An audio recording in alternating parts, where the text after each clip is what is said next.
Guys, welcome to my channel titanium techie. आज हम बात करने वाले हैं अपनी रेंज के सबसे पावरफुल प्रोसेसर मतलब फ्लैगशिप प्रोसेसर्स के बारे में, जो कि है Qualcomm Snapdragon 8 Gen 1, MediaTek Dimensity 9000, Apple A15 bionic chip और सैमसंग का एक्सिनस 2200। ये चारों ही प्रोसेसर काफ़ी ज़्यादा स्ट्रॉन्ग है, इसके बारे में तो मुझे बताने की ज़रूरत ही नहीं है। चारों अपनी अपनी ब्रांड्स के सबसे पावरफुल प्रोसेसर हैं। सबसे पहले बात करते हैं नैनो रिव्यू के द्वारा दिए गए स्कोर्स की। ये नैनो रिव्यू की टेस्टिंग के बाद आए हुए स्कोर हैं।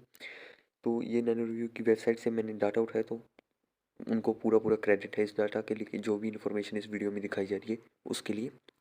तो सबसे पहले बात करते हैं CPU परफॉर्मेंस की। तो 8 Gen 1 को मिला है 90 का स्कोर, डोमेस्टी 9000 को मिला है 93 का, A15 बायोनिक चिप को मिला है 99 का और हमारे एक्सिनस 2200 को मिला है 88 का। तो इसमें A15 बायोनिक चिप को हाईएस्ट स्कोर मिला है। उसके बाद बात करते हैं GPU परफॉर्मेंस यानी कि गेमिंग परफॉर्मेंस स्कोर की। तो 99 मिला है 8 Gen 1 को, 98 मिला है डोमेस्टी 9000 को, 96 मिला है A15 को और 94 मिला है 2200 को।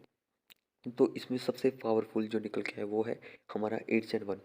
बैटरी लाइफ के स्कोर की बात करें तो 94 8 Gen 1, डोमेस्टी 9000 को 91 और A15 बायोनिक चिप का जो बैटरी लाइफ स्कोर है वो है 96 और उसके बाद एक्सिनस 2200 का है 89। तो सबसे अच्छा जो बैटरी लाइफ में स्कोर कर रहा है वो है A15 और सबसे बुरा कर रहा है 2200। नैनो रिव्यू का ओवरऑल स्कोर की बात करें तो 94 8 Gen 1, 95 डोमेस्टी 9000, A15 को 98 और 91 मिला है एक्सिनस 2200 को। तो इसमें A15 को सबसे ज़्यादा स्कोर मिला है। अब बात करते हैं एंतुतु वर्जन 9 के स्कोर्स के बारे में। तो 8 Gen 1 को मिला है 9,98,000, डोमेस्टी 9000 को 10,14,587। उसके बाद A15 को मिला है 7,93,000 और एंतुतु 9 का स्कोर एक्सिनोस 2200 को मिला है 9,69,261। जैसा कि आप स्क्रीन पर स्कोर्स देख ही सकते हैं, डोमेस्टी 9000 ने ओवरऑल सबसे हाईएस्ट स्कोर किया है और A15 बायोनिक चिप ने लोएस्ट स्कोर किया है, जो यूजुअली इतना ज़्यादा मतलब कॉमन ही है। एप्पल के प्रोसेसर का थोड़ा स्कोर कम रहता है एंतुतु वर्जन में हमेशा ही। वीडियो में आगे बढ़ने से पहले मेरी एक रिक्वेस्ट है, please guys subscribe to my channel और हो सके तो वीडियो को लाइक भी कर दें। Thank you. उसके बाद बात करते हैं अभी Geekbench 5 के स्कोर्स के बारे में।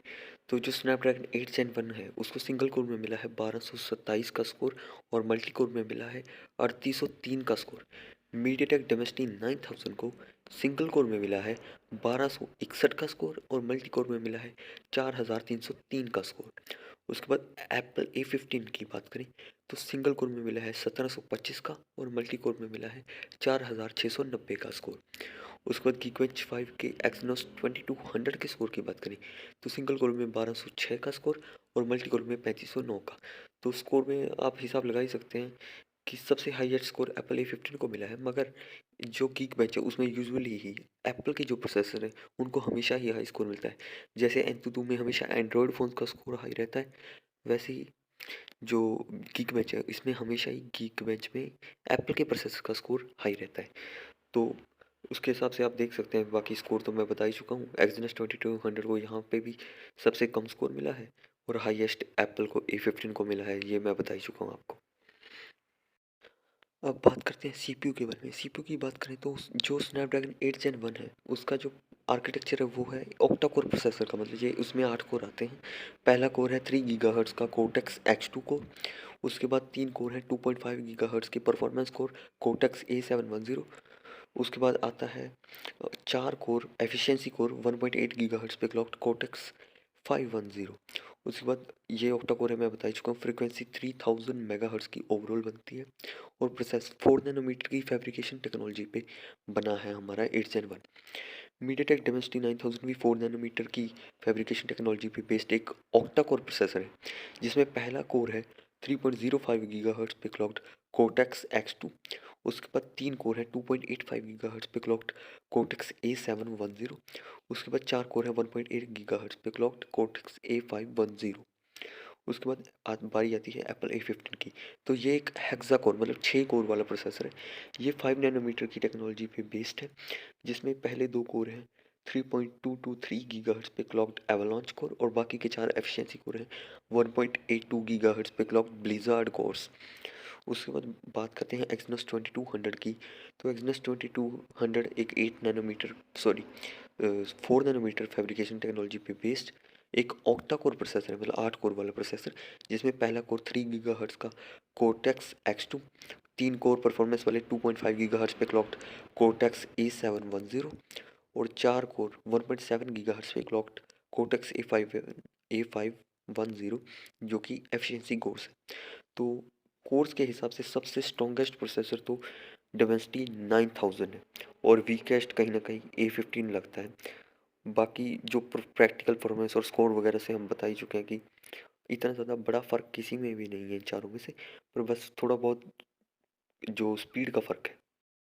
अब बात करते हैं ग्राफिक्स यानी कि जीपीयू के बारे में। तो स्नैपड्रैगन 8 Gen 1 में आता है एड्रीनो का 730 लेटेस्ट जीपीयू, जो मतलब एड्रीनो के ही आर्किटेक्चर, कॉलकॉम का खुद का मतलब जीपीयू है ये। उसके बाद मीडियाटेक डिमेंसिटी 9000 के अंदर आता है माली G710 मतलब G710, और जो बलहाला आर्किटेक्चर पे बेस्ड, और जी उसकी फ्रीक्वेंसी बताई गई है 850 मेगाहर्ट्ज़ की। उसके बाद एप्पल में आता है अपना खुद का 5 कोर जीपीयू। उसके बाद एक्सनस 2200 में खुद का ही सैमसंग का एक्स क्लिप्स 920, जो कि उन्होंने AMD के साथ पार्टनरशिप करके बनाया है, और फ्रीक्वेंसी रखी है 1300 मेगाहर्ट्ज़ की। और जो सैमसंग का जीपीयू है उसके में अंदर एक बहुत बड़ी खासियत है, जो कि है रे ट्रेसिंग, मतलब हार्डवेयर और सॉफ्टवेयर दोनों बेस पे रे ट्रेसिंग, जो कि गेमिंग कंसोल्स के अंदर यूज़ होती है। वो टेक्नोलॉजी AMD और सैमसंग ने मिलकर स्मार्टफोन के वर्ल्ड में अचीव कर ली है। तो इस मामले में सबसे बेटर प्रोसेसर तो ऑफ कोर्स एक्सनस 2200 ही है। अब बात करते हैं मल्टीमीडिया के बारे में। तो मल्टीमीडिया की बात करें तो NPU सपोर्ट तो तीनों ही एंड्रॉयड प्रोसेसर्स में है ही, और एप्पल में भी अपना खुद का न्यूरल इंजन है।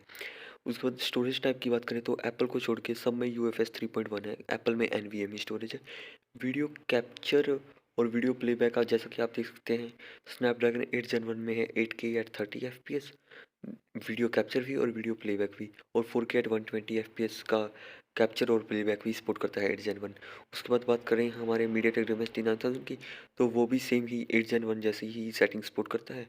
और एक्सनस 2200 थोड़ा प्लेबैक में बेटर है, क्योंकि वो 8K एट 60 FPS और 4K एट 240 FPS तक का प्लेबैक सपोर्ट करता है, और कैप्चर तो सेम डिमेंसिटी 9000 और स्नैपड्रैगन 8 Gen 1 की तरह ही 8K एट 30 FPS और 4K एट 120 FPS।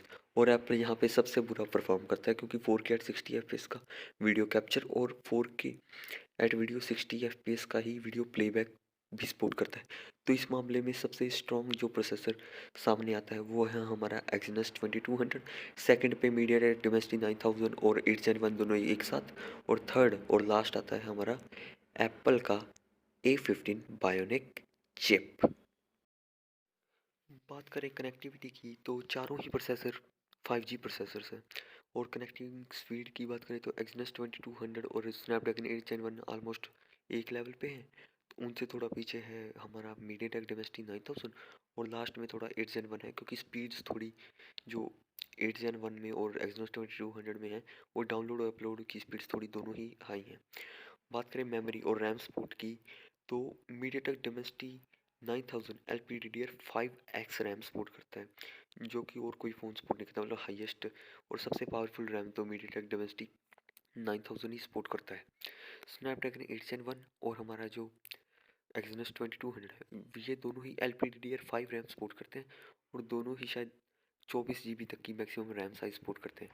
और बात करें एप्पल की, तो एप्पल सपोर्ट करता है LPDDR4X रैम, जो कि मतलब थोड़ा ज़्यादा ही पुराना मॉडल हो चुका है, तो थोड़ा बेटर सपोर्ट होना चाहिए था, और उसमें मैक्सिमम 8 GB तक की रैम का ही सपोर्ट है। तो ओवरऑल सबसे स्ट्रॉन्ग जो मेमोरी के मामले में है वो है मीडियाटेक डिमेंसिटी 9000, देन हमारा स्नैपड्रैगन 8 Gen 1 और एक्सनस 2200 एक लेवल पे, और लास्ट में हमारा एप्पल A15 आ जाता है मेमोरी के मामले में। और कनेक्टिविटी के मामले में सबसे लास्ट पे आता है हमारा एप्पल A15, और सेकंड लास्ट आता है डिमेंसिटी 9000।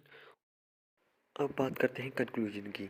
तो सीपीयू के मामले में तो जो चारों ही प्रोसेसर हैं बहुत ज़्यादा ही स्ट्रॉन्ग हैं। तो मतलब कुछ बहुत ज़्यादा ऐसा ज़मीन आसमान का अंतर किसी प्रोसेसर में नहीं है। चारों का ही जो सीपीयू है वो बहुत ज़्यादा स्ट्रॉन्ग है। जीपीयू के मामले में एक्सिनोस 2200 में एक्स्ट्रा टेक्नोलॉजी है, मगर जीपीयू स्कोर जो मतलब 3D मार्क वगैरह का स्कोर आया है उससे ये पता चला है कि सबसे स्ट्रॉन्ग जीपीयू स्कोर वाइज तो है हमारे स्नैपड्रैगन का, और टेक्नोलॉजी वाइज है एक्सिनोस 2200 के एक्लिप्स का। और बाद मीडियाटेक डिमेंसिटी 9000 इस मामले में लास्ट पे। एप्पल का जो 5 कोर जीपीयू वो थोड़ा स्लाइटली बेटर कह सकते हैं हम मीडियाटेक की जो प्रोसेसर में जो जीपीयू यूज़ किया गया G710 उससे थोड़ा सा बेटर है।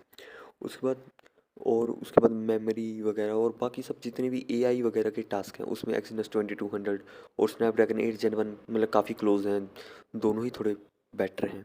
तो और लास्ट में जो फाइनल कंक्लूजन जो सामने आता है इन सब में जो सबसे स्ट्रॉन्गेस्ट प्रोसेसर है वो है 8 Gen 1, देन एक्सिनस 2200 और देन मीडियाटेक डिमेंसिटी 9000। क्योंकि मीडियाटेक डिमेंसिटी 9000 की टेस्टिंग नहीं की गई है, मगर ऊपर ऊपर से देखने में तो कई बार वो 8 Gen 1 और एक्सिनस 2200 को भी सीपीयू में थोड़ा बीट कर देता है। मगर एक्चुअल जो उम्मीद है चारों ही प्रोसेसर में सबसे जो स्टेबल अभी तक है वो है A15, क्योंकि एक्सिनस 2200 अभी लेटेस्ट आया उसका इतनी टेस्टिंग हुई नहीं है। मीडियाटेक डिमेंसिटी 9000 किसी फ़ोन में आया ही नहीं है अभी तक। और जो 8 Gen 1 है वो थोड़ा हीटिंग के इश्यूज दे रहा है, तो स्टेबिलिटी में थोड़ा A15 बेटर है। ओवरऑल जो प्रोसेसर की मैक्सिमम परफॉर्मेंस है उस मामले में 8 Gen 1 एक्सिनस 2200 और 9000 थोड़े A15 से बेटर हैं। और बाकी थोड़े जब फ़ोन आ जाएंगे थोड़े अच्छी तरह से सॉफ्टवेयर ऑप्टिमाइज हो जाएगा तो मुझे लगता है कि 8 Gen 1 ही सबसे ज़्यादा स्ट्रॉन्गेस्ट पावरफुल प्रोसेसर रहेगा, देन 2200, देन 9000 और लास्ट हमारा A15 bionic chip. Thank you, thanks for watching.